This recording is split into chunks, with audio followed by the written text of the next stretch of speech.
রাজনীতিতে আবারও আলোচনায় হেফাজতে ইসলাম। বিএনপির যুগ্ম মহাসচিব শহীদউদ্দিন চৌধুরী অ্যানি দিয়েছেন এক বিস্ময়কর মন্তব্য। তিনি বলেছেন, হেফাজতে ইসলাম এখন রাজনীতির পরামর্শকের ভূমিকা পালন করছে। অ্যানির এই বক্তব্যে রাজনৈতিক মহলে তৈরি হয়েছে তীব্র প্রতিক্রিয়া। অনেকে বলছেন, এ কি তাহলে বিএনপি ও হেফাজতের নতুন সমন্বয়ের ইঙ্গিত?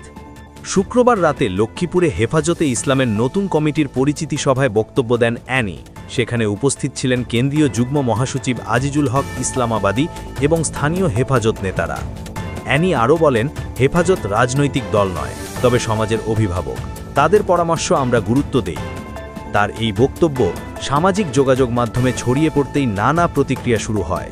কেউ বলছেন এটি ইসলামী ভোট ব্যাংক অর্জনের কৌশল, আবার কেউ বলছেন এটি হেফাজতের রাজনৈতিক পুনরুত্থানের ইঙ্গিত। বিশ্লেষকরা বলছেন, এই বক্তব্য বিএনপির ভবিষ্যৎ রাজনৈতিক দিক নির্দেশনার একটি বড় ইঙ্গিত দিতে পারে।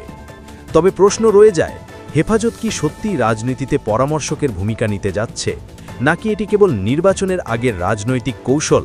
সব প্রশ্নের উত্তর সময়ই দেবে। আপনি দেখছেন ওয়াইটিভি বাংলা নিউজ।